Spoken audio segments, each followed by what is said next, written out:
Hey everybody, Chris here. Just a quick note before we get started. Pretty much as soon as Nate and I got off the call from recording this episode about 3 months ago, it occurred to me that we had forgotten one of the big terms that gets thrown around a lot. I hear it in the climbing community often. I've said it myself. There's a good chance you've said it too. We don't talk about it here.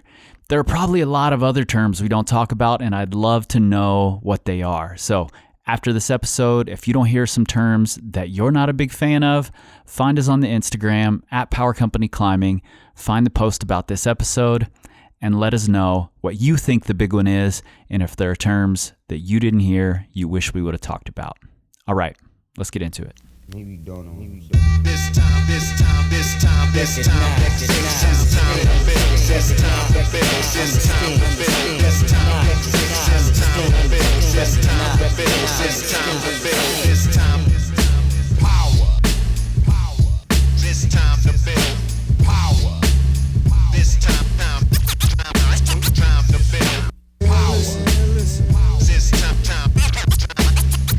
build power. What's up, everybody? I'm your host, Chris Hampton. And this is Nate Drolet. And together we form Merriam-Webster. Yes. I see what you did there. Yeah. Because we're talking terms. Merriam-Webster, obviously the dictionary people. Mm-hmm. And we're talking about terms, climbing terms that we aren't big fans of. Yeah. What sparked this? I think this is your topic, right? Oh, is it? Yeah. Probably. I think it was, I'm sure it was something on Instagram, if I was guessing. Was it my post about, should we say, breaking the beta or fixing the beta? Oh, that's right. Yeah. I think it was about that same time. Like, there was that phrase, and there was another one that had been kind of bothering me for a while.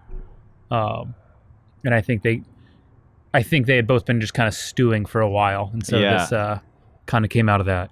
Well, and I think, we've all kind of had to reconsider our language quite a bit over the past, 6-8 months, which I think is a good thing. Mm-hmm. We want to make this community a more inclusive place. We want to make it a place that's feels safe for people. We want it to be a place where you can grow and flourish, and language is a huge part of that. So, I think considering your language on a pretty regular basis is a smart play.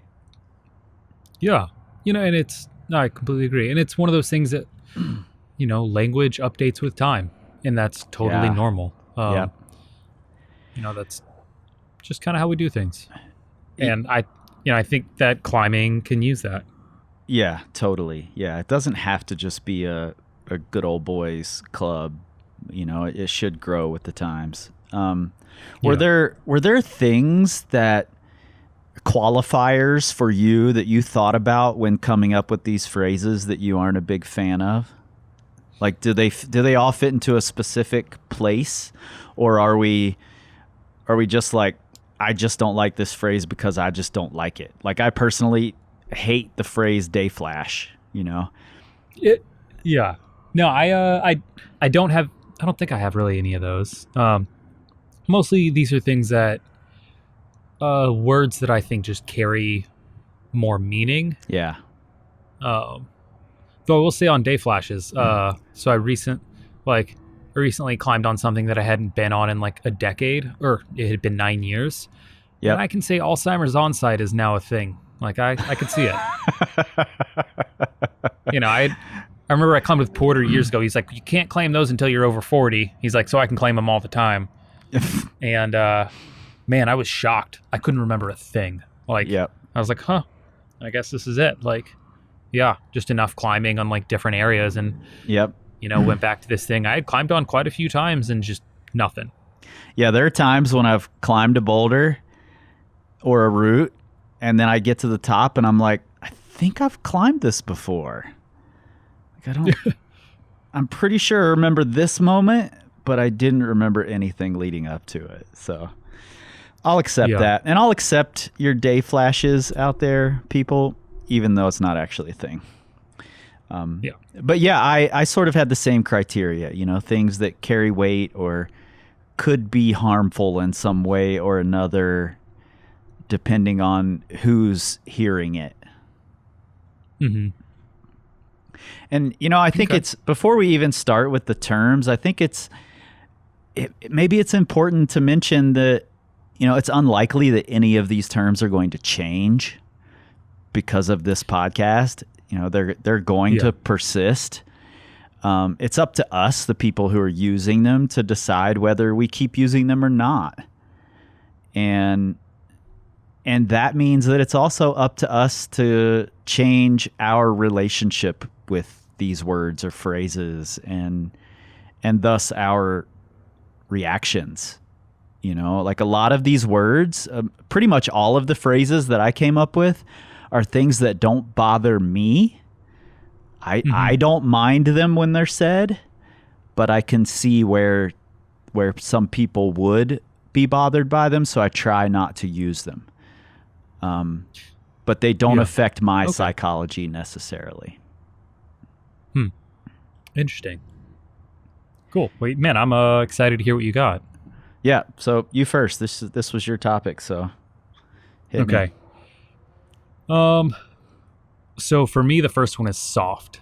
Mm-hmm. Calling a grade soft. And I mean, so to say that a climb is soft, it means that it's like low end for that grade, which makes sense. Like, generally speaking, you know, if you're like, oh, I climbed this 12B, but it was a really hard 12B, you know, like that makes sense to say. And if something's hard, the opposite being soft also makes sense. But it's just tough because there's so much connotation around like the word soft, like, Yeah. and man, it, you know, like I'll use an example. Like I think it ends up detracting from rock climbs. When something is like, let's say soft for a grade, suddenly people stop looking at it as like, oh, this is a climb that just happens to be in the bottom end of that grade spectrum that we all just decide that we made up and sort of agree on, but not really. Yeah. But because it's soft, like you don't want to be, you know, you don't want to be seen as soft by climbing on a soft boulder. Right. Like, so like, I know there are so many good climbs that get avoided because they are low end in the grade. And like, you don't want to be seen as someone who like chases soft climbs. Like a good example, is God's Own Stone in the Red River Gorge. Yeah. So Phenomenal it's, rock climb. Amazing rock climb.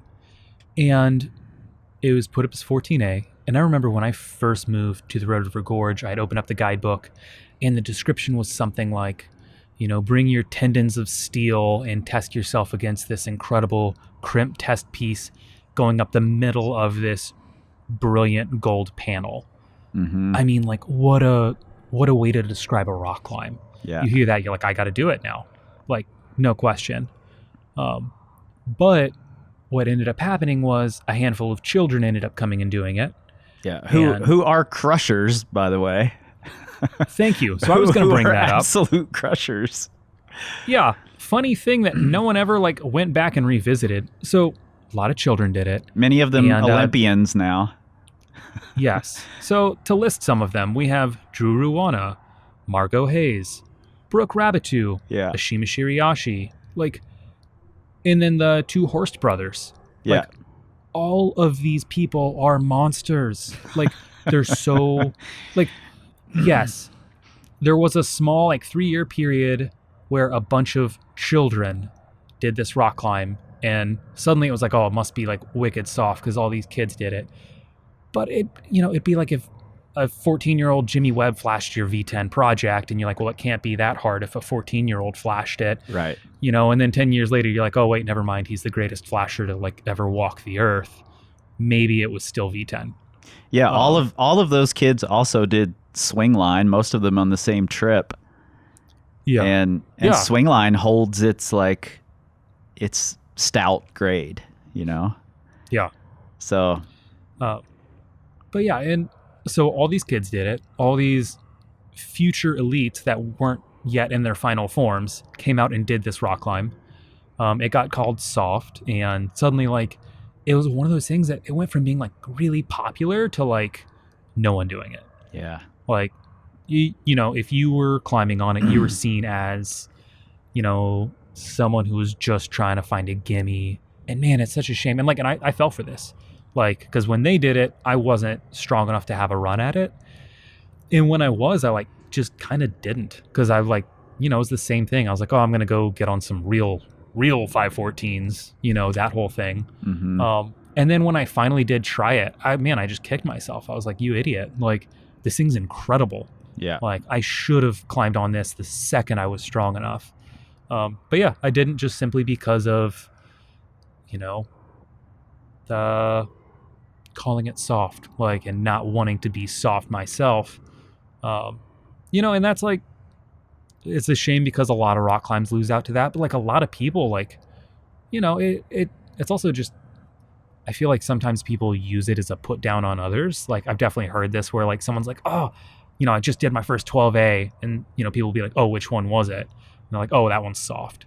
Yeah. And it's like, you know, it's just like, man, like, one, it doesn't matter. Like, 12A is 12A. Like, and especially like the longer you've been climbing, the more you realize like grades are a really, really inconsistent. Like, the grade of V8 to me is somewhere between V6 and V10. Yeah. Like, yeah, absolutely. And sometimes even outside that range. yeah, exactly. Like, you know, there's just such a spectrum, and it's just, I don't know, it's just kind of understood. Like, and that's fine. Like, it's just going to be that way. Some things are going to fit you, some things aren't. But yeah, so for me, soft, like, just because it has such a negative connotation, I'm not a fan of it. You know, I think it kind of pigeonholes people into, you know, they may be like, oh, I really want to climb V9, but I don't want to climb a soft one. So they go out and they like beat their heads against a bunch of really hard V9s, and they like miss out on this great opportunity for like progressively getting better and like continually testing themselves. Instead, they have to like jump a step, and you know, it's unfortunate. Like, I think it really can stunt your growth as a climber. Absolutely. And yeah, you know, it's just, I don't think it's a great way to describe something. Yeah, I agree. I think you know, for me, soft doesn't bother me when people say, oh, that's soft. I'm like, cool, show me another soft one so I can do it too. You know? Yeah.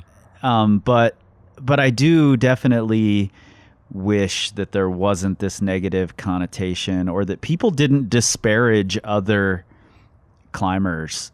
You know, if you might feel that thing was soft, but so what? Keep that feeling to yourself, you know? You know, you think it was soft because you did it too. So what's the problem with someone else doing it? Yeah.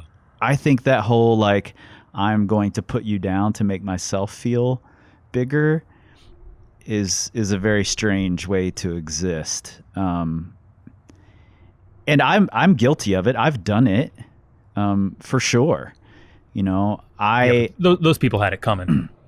What's that? I said, yeah, but those people had it coming. Maybe so. But I see it, like, I look at those words very logically. Like, yeah, of course it's soft. There's hard, there's soft. There's a range. Yeah. You know?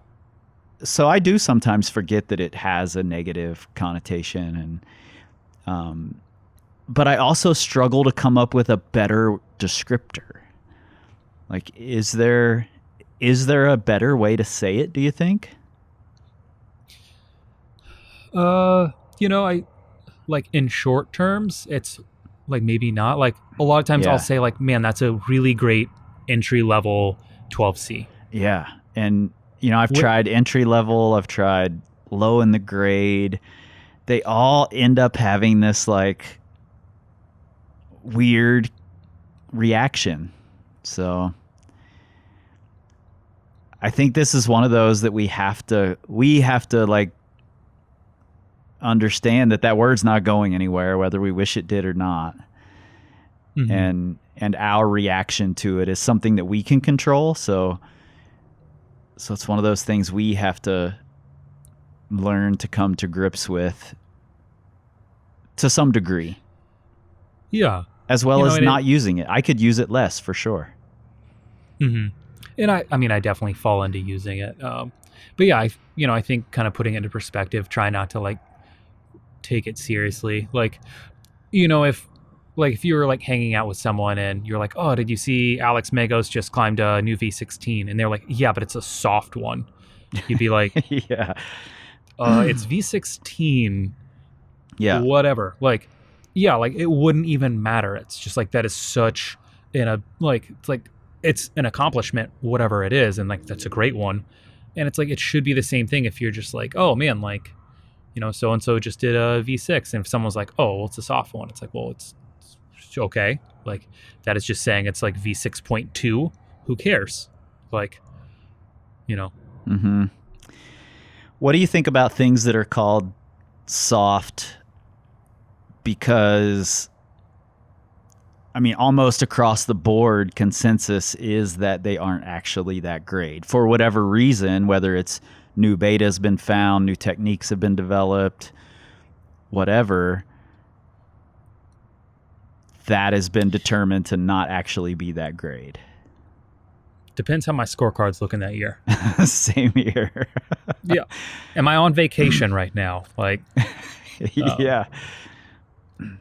It's tough, like, because grades in general, like, and this is kind of where so hard. I think this stems from with soft is like, just talking about grades is such this like hard, complicated thing. And that like, I would love to be able to be like, oh, like, for me, like, that thing I did, it feels like 14B. Like, I know a lot of people call it 14A. Like, to me, that's 14B. And like, that should be just as okay as someone saying like, yeah, and that feels like 13D to me. And like, we should be able to have that conversation and discuss like, oh, I use this beta, you use that. And there should be no like emotional attachment to these numbers and letters that we have. But man, that's easier said than done. Yeah, it's the whole argument of, if you want to look at something scientifically, you don't take it personal. And I try not to take grades personal. I have goals attached to grades and I'm going to feel emotions about those, but I understand that they all exist on a spectrum that's going to feel different for me versus you versus other partners and other people. Yeah. It's complicated. It is. I have sandbagged listed on my list as a word I don't like. For similar reasons. I think that we very often use that word as an excuse for not having a technique or not being good at a specific technique or not having found the beta or whatever. We just automatically say, oh, that's sandbagged. When in reality, somebody who knows that technique really well might find it to be right on par. Yeah. Yeah. I don't think I ever told you this, but whenever I read The Hard Truth, I kind of decided, I was like, okay, I'm going to pick a chapter and that's going to be like my takeaway. And you had one, I can't remember if it's the title, but maybe it had sandbag in the title. But it was basically, to me, my takeaway from that chapter was sandbags don't exist. Yeah.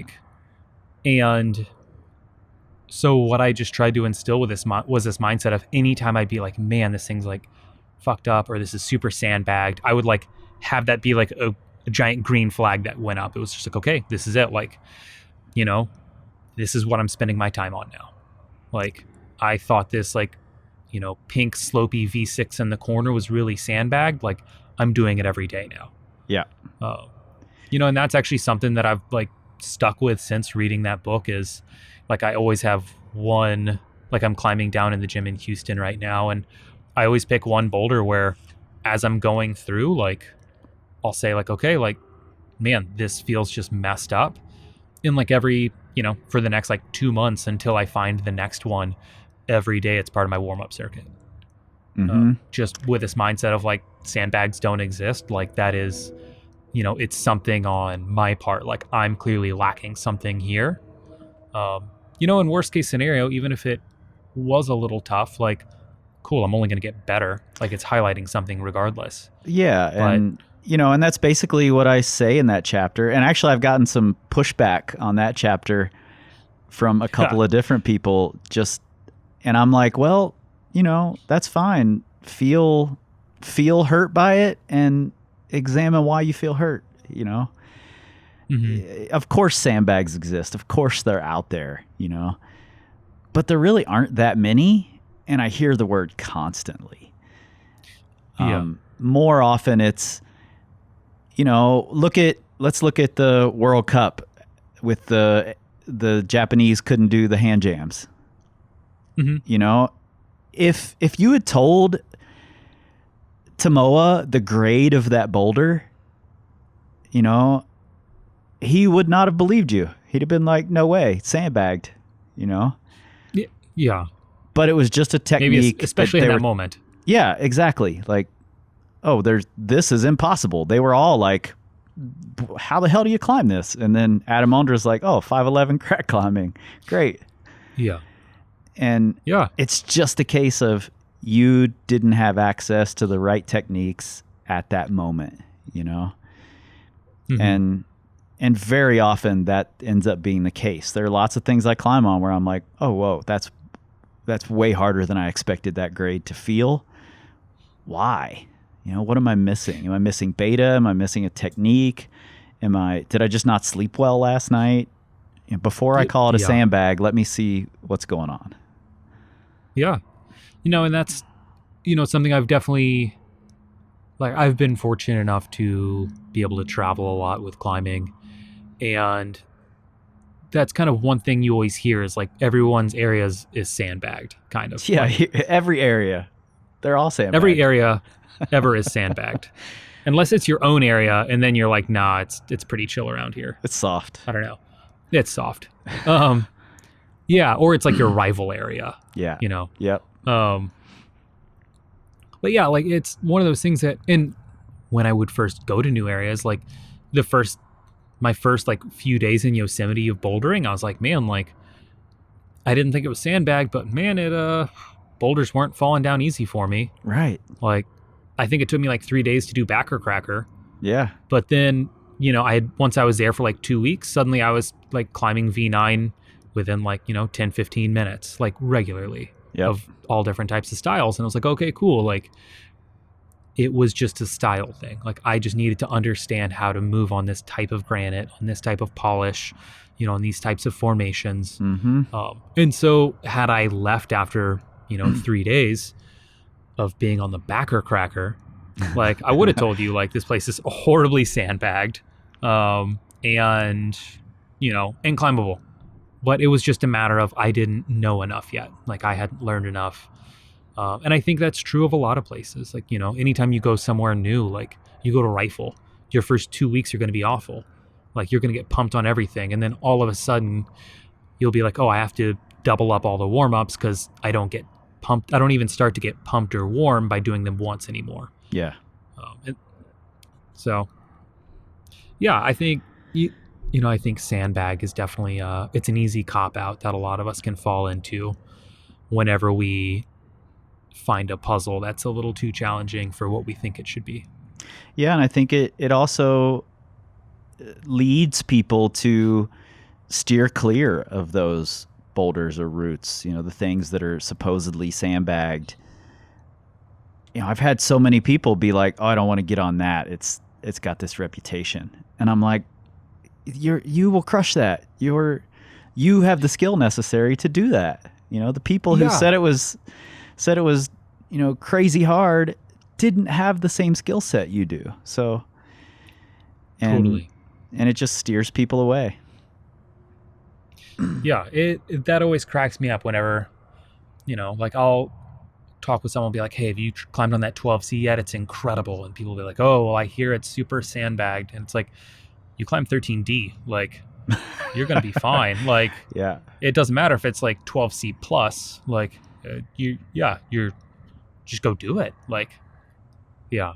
But yeah, and it's funny, it can carry so much weight. Calling something sandbagged. Yeah, totally.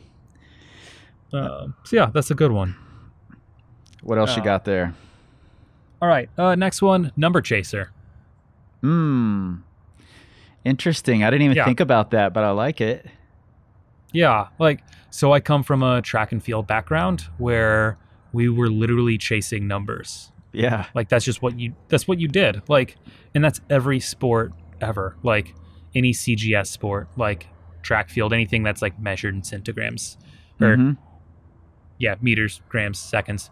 You were literally chasing numbers, and that's just like what you do. Like, you aim to get better. And I think in climbing, that's fine if you want to chase numbers, if you want to get better in that sense. Like, there's just this kind of weird, like, oh, you're not appreciating the sport the right way if you do that. Right. I don't know. Like, I'm not really into that whole mindset. Like, if you're just like really psyched on saying, hey, I want to try and get to V10 in 2 years. Cool, man. Like, get after it. Go hard. Like, when that like, if you hit that and then you're suddenly like, man, I want to do every amazing climb V7 through V10 that I skipped over to get here, I'd be like, cool, I'm completely behind that too. Like, maybe that's more my preference or what I would have recommended. But shoot, like, I think one of the biggest rules in climbing is like, do what gets you psyched.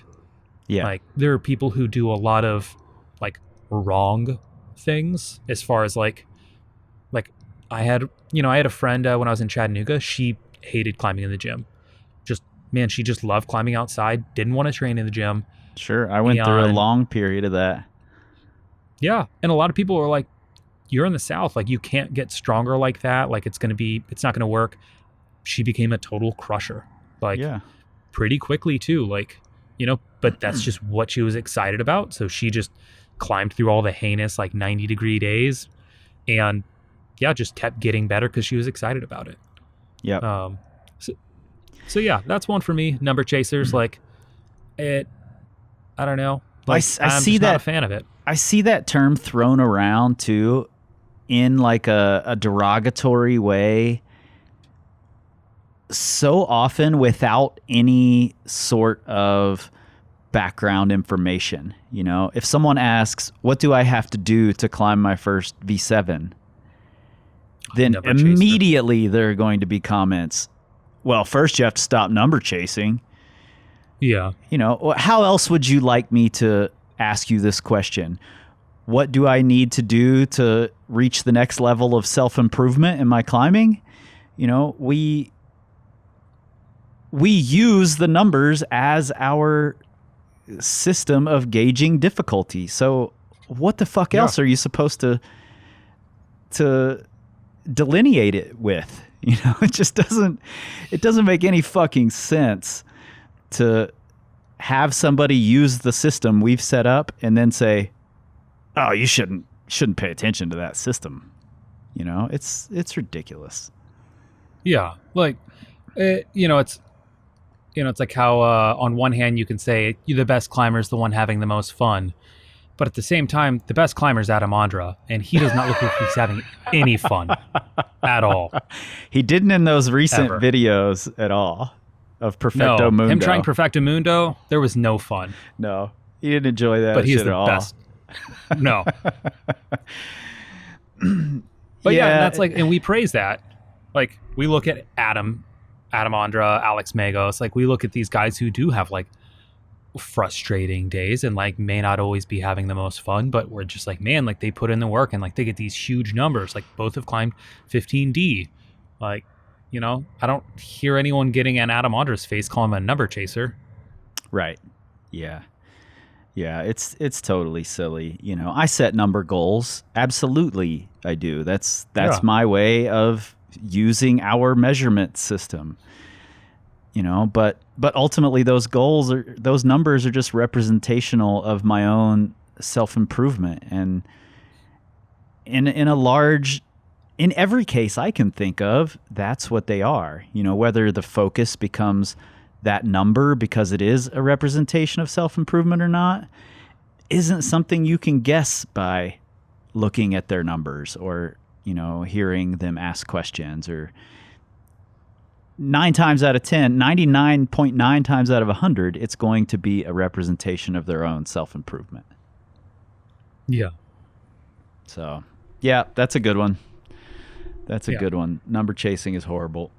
Horrible term. All right, so what do you got? I don't like the word unsend. Oh, I hadn't even thought about that, but yeah, proceed. Yeah, it's like saying you never accomplished this thing in the first place. Yeah. And there is no accomplishment that if we don't practice it, we'll be able to repeat over and over and over forever perfectly. It just doesn't, life doesn't work that way. So yeah, if you did a rock climb and then, maybe it was at your absolute limit and you can't even repeat it the next day. Maybe it's something you haven't been to in 10 years and you don't remember the beta. Mm-hmm. Getting on it and not sending it first try really doesn't say anything about your achievements. Nothing. So using the word unsend to me is ridiculous. I use it in a fun way because it doesn't bother me, but it's a word I don't use very often. I might say, "Oh, I'm purposely going to unsend this now," just to be very pointed about this is meaningless. I'm going to get on this and do it a new way. I'm going to get on this and try to remember the beta. I'm going to, whatever. It's a rock climb and it's part of my next step in my improvement, or it's part of me having fun or whatever, but it is not related to a previous achievement at all. Yeah. Yeah, I think that's a good one. And I had this conversation with you a while ago, like rock climbing's such a funny thing in that people don't ever want to try themselves against old achievements, or it's incredibly rare to. Like, yeah. I think I was telling you, man, I think it'd be cool, like, if I had a chance to, like, go back to Kentucky, like, when I was climbing in the red, I had a really high level of endurance. And at one point I was like, that'd be really cool to try and resend the mother load. Yeah. Like, I've already, I haven't done all of it. I've got 2 climbs left, but, like, it'd be really cool to go back, try and resend the entire cave, like, reclimb the entire undertow, like, and I would probably fall on quite a few of them, like, through the process, which is fine. But, I've never gone back and said, like, oh, like, I projected, Omaha Beach for 8 days. I'm going to go back and spend 3 days to repeat it. Mm-hmm. But there's no reason I couldn't, and there's no reason there isn't still more for me to gain from that. Like, it's so funny to me that we kind of just do something once and leave it. Like, if you were a musician, like, how strange would that be to, like, learn a new piece of music and then immediately be like, okay, next, like, I played it once, we're good. Right. I don't want to unplay it. Like, yeah, yeah. Does any other sport, vocation, skill use that type of terminology? I don't know. Like, yeah, I'm not sure. I've never heard it. But yeah, it's such a funny thing with climbing. Like, and I get it if you live somewhere like the Frankenjura where you have a nearly infinite number of rock climbs. Like, sure, you don't need to go back and repeat. Though I will say, Alex Magos and Dickie Korb both have routes that they go and repeat. I remember reading an article. Magos was trying to overtake him. He had like a 13C. His coach had a 13C. He had done some triple digit number of times for fitness. And Magos had a 14A that was closing in on him with. Yep. But yeah, and I don't think either of them were ever concerned with unsending a rock climb. Right. Like, they're just trying to get better, and this is a tool for it. Yep. Yeah, it's not a thing to be afraid of.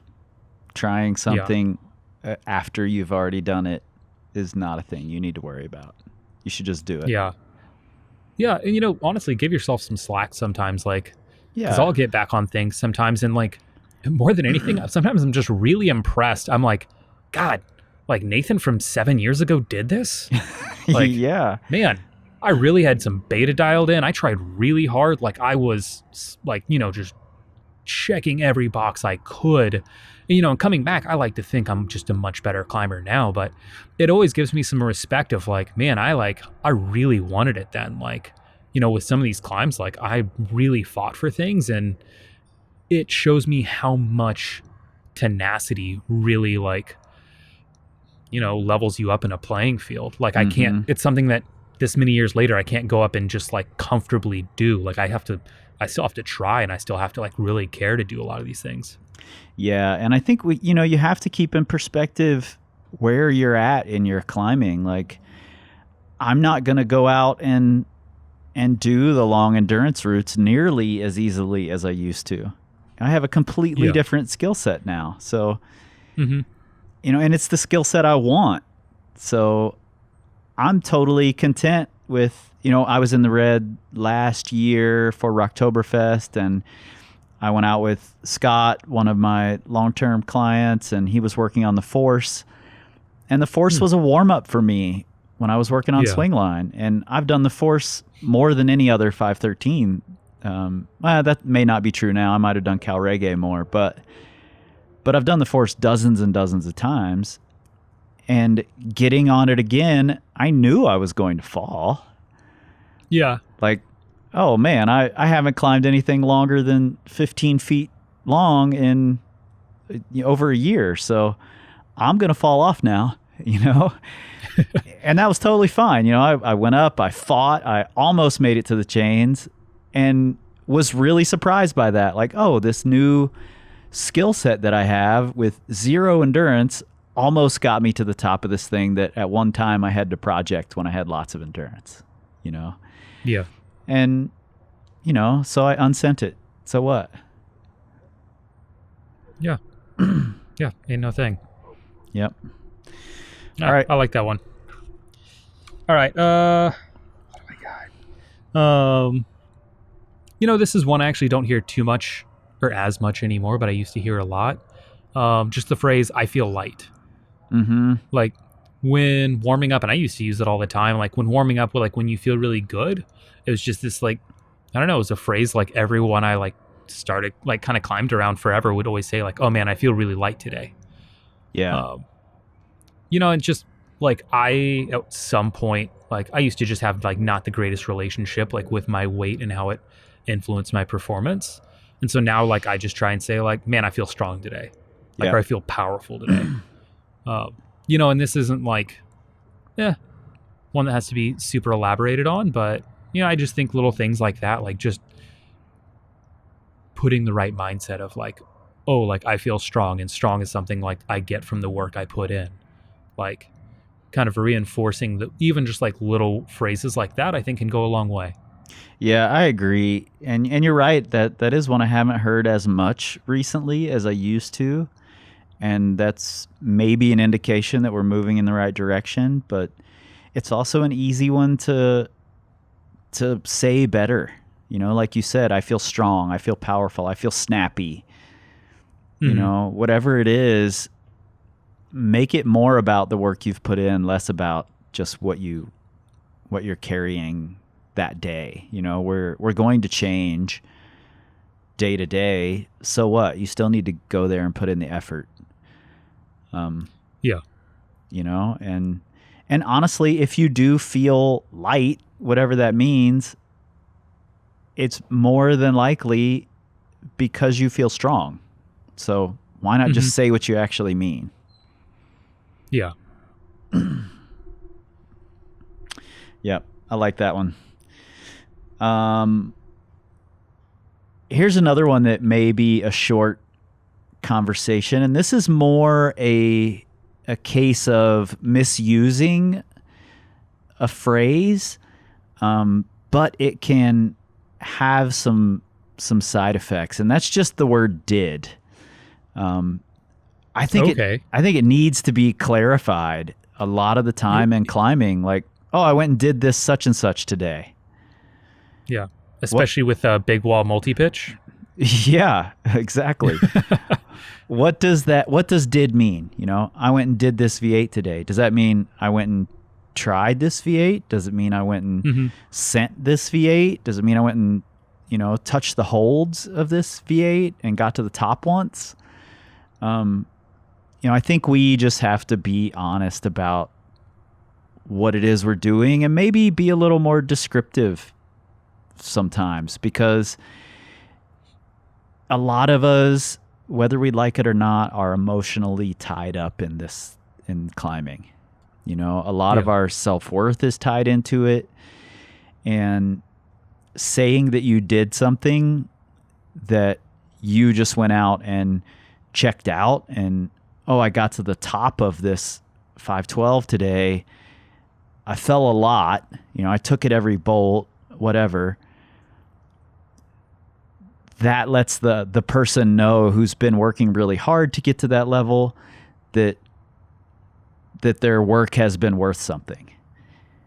Mm-hmm. Whereas if you just said, oh, I went and did this 512 today, that person, your friend, whoever, who's been putting in all the work and sees that you haven't, thinks, oh, they can just flippantly go do 512 with, being a brand new climber, not having worked for it, nothing, and I'm working so hard.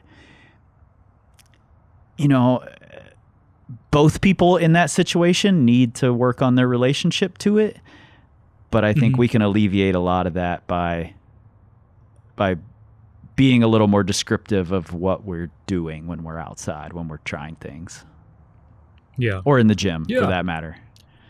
Totally. Yeah, and it's one of those things I didn't realize that I did. Like, when someone says, like, oh, I did this, like, if we're talking about a sport climb, I assume that means you lead climbed it cleanly from ground to anchors. Yeah.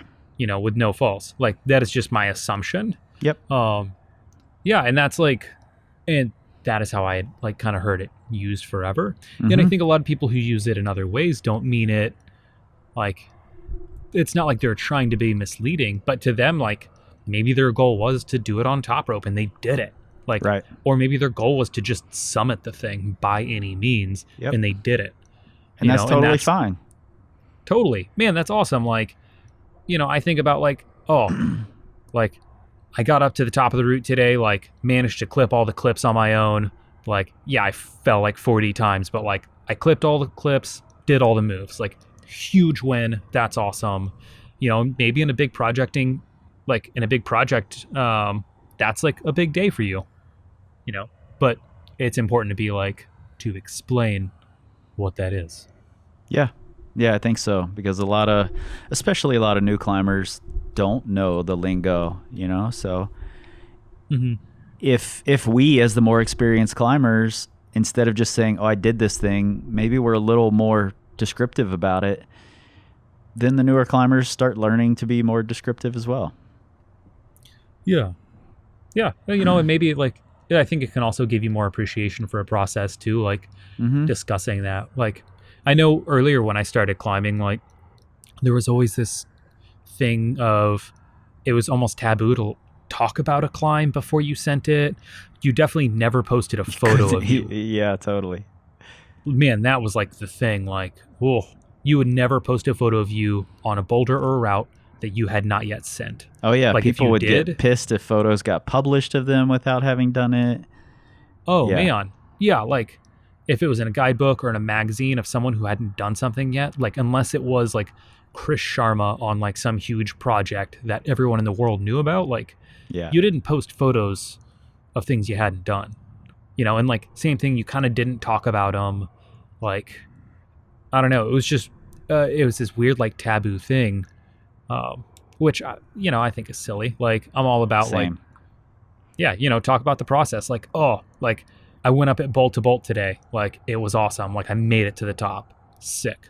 If you heard, if me as a beginner had heard, a 514 climber say that, oh, I'm psyched, I did all the moves today, I would be oh, cool, that's a thing. Right. I didn't know that was a thing you would shoot for. I just assumed you probably did everything, or I don't know, I didn't know other people struggle on things other than me. Yep. Totally. All right. So my next one is kind of the one we've both had mentioned already, but break the beta. Yep.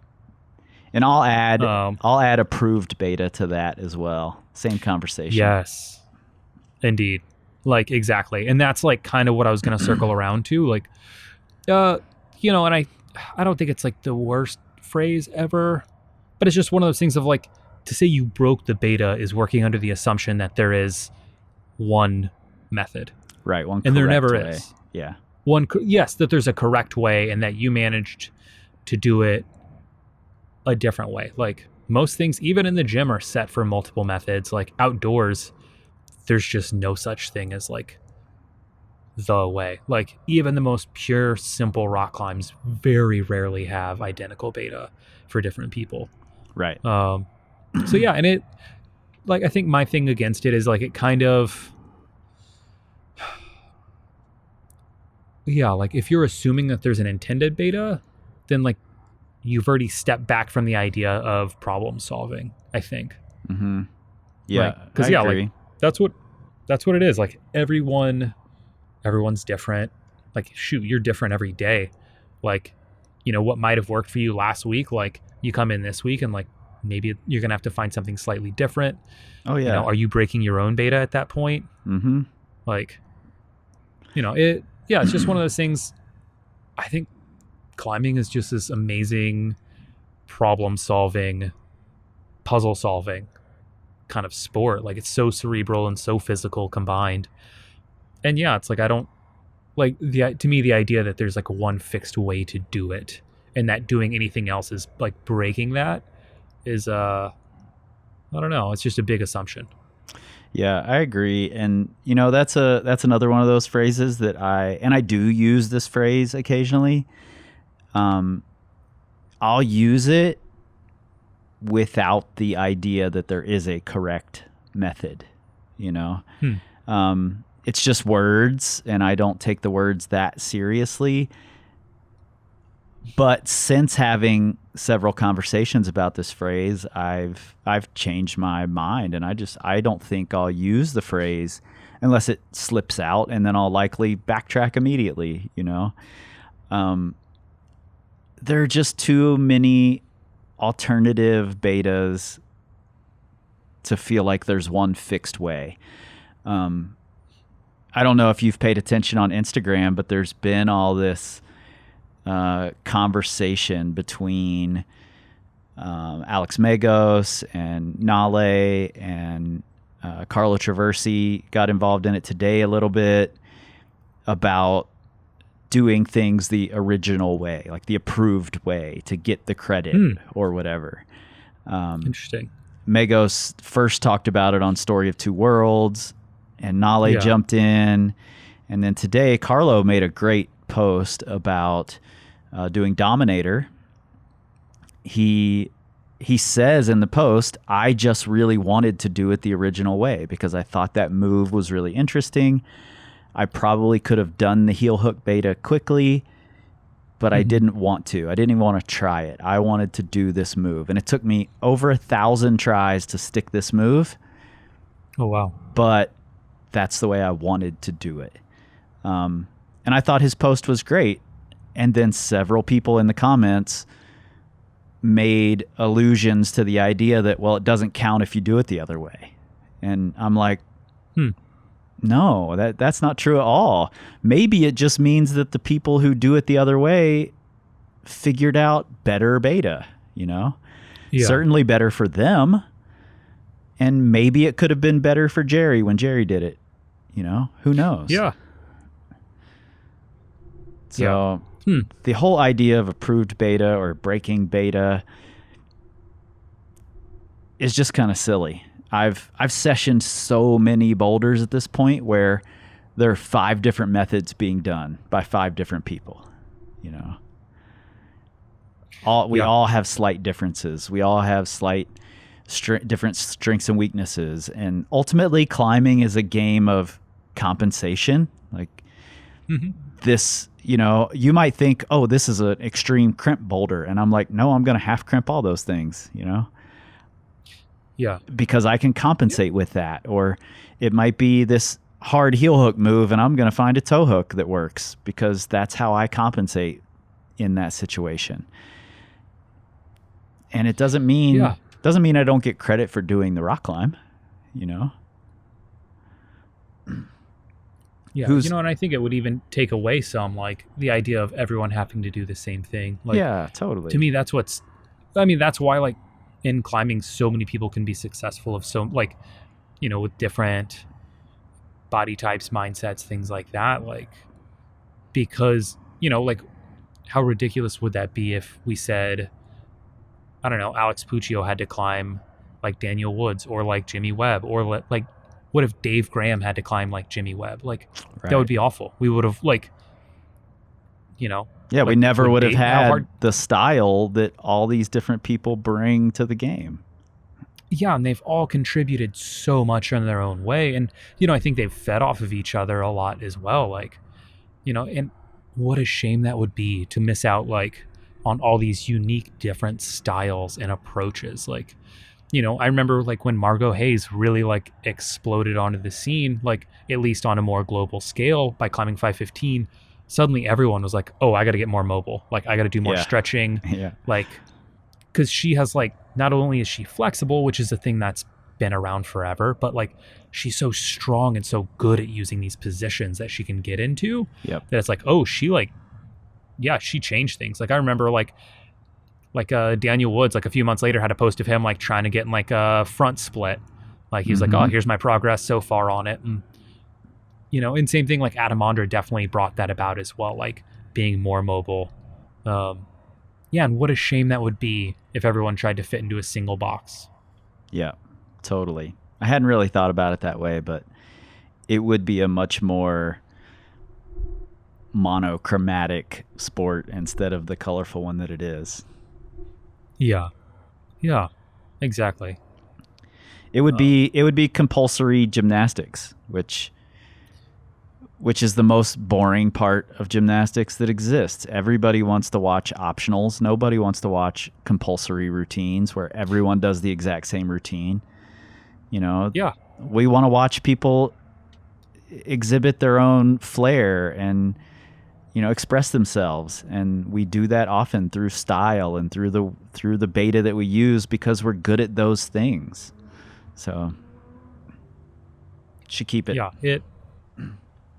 Yeah, agreed. So yeah, breaking the beta, that was mine. You have another one. I've got one more, and it's something I've talked about on the podcast before. It was actually brought up in the Brown Girls Climb episode that I recorded at the park here in Lander, and that's just the word beaner. Using it. It's a word that we often use. It often just comes out of our mouths as short for carabiner, but it's a derogatory term.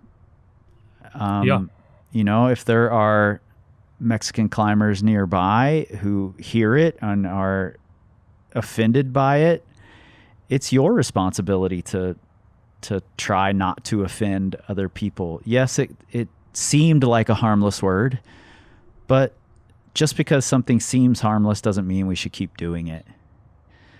It is harmful to them. So trying to take those types of words out of our vocabulary, I think, is a smart thing to do. Yeah. No, I completely agree. It's like what we talked about at the start of this podcast. Like, words change with time. Like, there are plenty of words we use now that are, may just be normal parts of our phrases, and just because of context of history, like, maybe they get appropriated by certain groups. We may just immediately stop using them. And yeah, like that, there are a lot of words that I'm completely fine dropping because of the connotation that comes with them. And I think this one makes sense. Like, just say carabiner. Like, that's easy. Yeah, exactly. So yeah, that's the last one I had. Do you have any others? So I don't, but I also wrote down two of my two phrases that I do like hearing. Okay. So I'll have a fun one first. That's just real quick. This one's from Whitney Boland. It's the moot point. Yeah. And whenever you're trying to red point and you don't hit a high point, that's just a moot point. Yep. Yeah, I've heard her use that actually. Yeah, I like that phrase. Yeah. So the other one is actually from Roland Chen from the original Position Over Everything episode. And he said that whenever he started getting stuck on problems, he told himself, he was like, okay, like the phrase I'm going to start using is, I don't understand. So rather than like making up these excuses, rather than, just like, this doesn't fit me, I'm not strong enough, anything, is just, he wanted his default to be, I don't understand this. What can I do to understand? Yeah. And I just really like that. Like, I remember, like, I was in the room when y'all were recording. This was back when I was like, wasn't as comfortable behind a microphone. And I remember just listening and being like, man, that's what I want to do. Like, that's something that I think we could all benefit from. Like, when you hit a point when you just get stopped and say like, okay, I don't understand. Like, what's next? Yeah, it's such a smart way to go about it and to lead yourself into wanting to understand more and to improve and get better. Actually, Zach, who I've talked about I think I mentioned him in this podcast, that's probably the phrase I hear him say most often when we're climbing together. Because I use techniques that are wildly different than his very often, most often using a tow hook in some way. And all the time he's like, I just don't get it. I don't understand it. And he'll try it and still not understand it until eventually he does, and that's probably one of the phrases most often used in the machine shop. And that's something I'm pretty proud of, having created an atmosphere in there, or helped create an atmosphere in there that does promote learning and the process and digging in and bettering yourself. And I think ultimately that's what a lot of these terms that we're talking about, they can detract from that experience for the person receiving that word. So it's up to both you as the receiver of the word and us as the people speaking the words to make sure that we're creating an atmosphere that's more potent for learning and betterment and empowerment rather than just trying to be derogatory. Though I do love being derogatory, don't get me wrong. Yeah. Yeah. I mean, if you can set up a good environment, like for success, like a lot of things just take care of themselves. Yep. Like that's, I feel super fortunate early on in my climbing. I climbed with a lot of guys who were just, they just had like a lot of kind of faith in the process. And so if I would like fall and try if I try something, fall and be like, oh, that feels like, in my mind, I might be like, man, that feels heinous. If they're like, hey, that looks close, like keep trying, suddenly it's like, okay, cool. Like, yeah, let's do it. And they could have easily just like not said anything or been like, man, that looked hard, especially for a really soft boulder. Like, yeah, exactly. Yeah, like I just broke the beta on that soft boulder that you unsent yesterday. Exactly. But yeah, they just, like words are powerful. Like, and even if we don't want them to be, they are.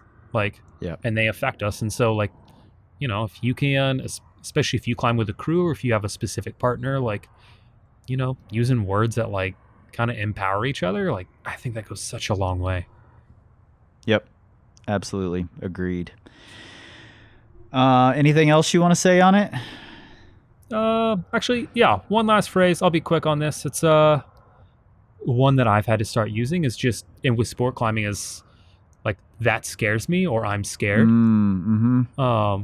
Cause I just kind of kept getting into this trap of like, I'd get to a clip and it's like, oh man, it's like I'm at the third bolt, like this draws at my hip and like it's a hard clip, and it would be so easy for me to not say the obvious. Yeah. And instead I would say like, oh, this is stupid. I don't like where this bolt, like that's a dumb bolt placement. Like, oh, this is a tweaky hold. And I would just make this long list of excuses instead of just being like, just saying to my belayer, hey, like, man, like that's just kind of scary. And like by switching to that, which is like what I've kind of done over the last year, like more often than not, my belayer's like, yeah, that makes sense. Like, do you want to take a practice fall, or do you want to like stick clip through, practice like clipping, do whatever you need. And like we kind of, instead of me having this list of reasons why this rock climb sucks, like all these things, and like going through this kind of spiral, immediately we go to problem solving of like, okay, yeah, like that makes sense. It's scary. You're close to the ground and you're high above a bolt. Like, let's work through it. And then it no longer is this like huge emotional thing. It's just, okay, like we have the problem. Let's find a solution. Yeah, exactly, man. I say I'm scared all the time. And very often I'll be like, especially bouldering recently, for instance, there's a V7 on this boulder that Zach's been projecting on, and I'll warm up on parts of the V7 and then I'll do the whole thing. And the top of the V7 is terrifying. Every single time I've ever done it, I'm scared up there. It's glassy, it's insecure. I feel like I'm going to fall every single time. It's way off the ground. And every time I'm like, I jump off the first time and I'm like, oh God, that's scary. Okay, yeah. I'm going to do it now. And I'm like, stay under me. Can I stack more pads over here? I want to make it as safe as possible because it's terrifying. Meanwhile, Zach can just run up it as the first thing he does of the day. He just pushes right through and he's dialing it in. And it would be very easy for me to go, okay, I need to pretend I'm not scared and I need to, go up there and be brave. But in my opinion, it's more brave to just say, I'm scared. That's the fact. Can you be under me to spot me? Yeah. So yeah, I think that's a good one. That's a phrase I don't hear often enough that we should just make more commonplace. Yeah. Like there's nothing natural about like tying into a skinny piece of rope and like climbing up the side of the cliff. Like your brain is not built for that. Like having fear is normal. That's totally okay. And like, for me, like there was just this like kind of weird thing, especially like I never heard stronger climbers talk about it. And so like, I just never would, but like, yeah, it's like, man, I still get scared. Like even when I'm in like good shape and can climb 514, like I can still get scared on 512. Yeah, like, absolutely. And the more I'm just open about it, the more I realize like, oh, that's common and that's okay. And like, there are a lot of ways we can work around this. And it's like, yeah, you just see it as, okay, that's the problem. Let's like, let's just take steps to alleviate it. Yeah. And the more you verbalize it, the more you normalize saying it and, being scared, the more fun it becomes to lean into and try to work through the problem. I don't mean in terms of like, totally. I'm going to go get more and more and more scared, but now if I'm scared, I can say it out loud and it's a good thing. And I can move into that instead of feeling like I have to kind of cower away from it and make up some excuse. Man, I could not agree more. Like, yeah, I had an experience earlier this year. I was climbing with a buddy and, I was trying something. I was just like, man, like, I've been kind of thinking to myself, but I was just like, it's like, oh, go to that next bolt. Looks kind of far and scary. And he was like, yeah, man, I was really scared when you were belaying me. We both like just kind of like laugh about it. And I was like, oh, okay, cool. Like, yeah, it's just like, it's normal. It's fine. And suddenly like even just talking about it made me so much more calm about it. Like, yeah, this is okay. Like, yeah, it made that whole experience so much better. Yeah, totally. But yeah, so that's my last one. Cool. Well, I think this was awesome. I'm glad this one got suggested because I think our language is hugely important. I'm a person who communicates with a lot of different climbers. I like to talk through my process while it's happening. Lots of us do. That's what any like limit bouldering session is, just constant chatter about what's going on while you're climbing, what you think you should be doing. And, all of this language has an effect on people. And Yeah. And I think there are some places where we could be more mindful and we could come up with better terms. Even if they don't affect us. Like I said, a lot of these words I'm fine with hearing. If someone says, oh, that thing you just did was soft. Okay, great. That makes sense. It felt easy for the grade. So sure, why not? Yeah. Or it felt hard for the grade. Maybe I missed something, those things don't bother me, but I do recognize that some people take those differently than I do. And it's up to me to change that in my own language. So yeah, we could all do a little better. So why not try to? Totally. And we are, as of the beginning of 2021, we are giving an extra board meeting every month, plus a few extra episodes to the patrons. So if you all are interested and you want more board meetings, they've gotten popular this year, maybe because I haven't been able to travel and interview other people, but I just looked at our numbers for 2020. Number 4 through number 10 are all board meetings for the year. So that's awesome. So people are psyched, and we're going to give more of these to the patrons because they support this thing. They make it so that we don't have to have constant sponsorships and commercials, and they support us, and we appreciate that. And you can do that for as little as $1 a month at patreon.com/Power Company Podcast. So check that out, and find us on the Facebooks, find us on the Instagrams at Power Company Climbing, and find us on the Twitter, largely because people are talking about us, but we aren't actually there because we don't tweet. This time, this time, this time, this time, this time,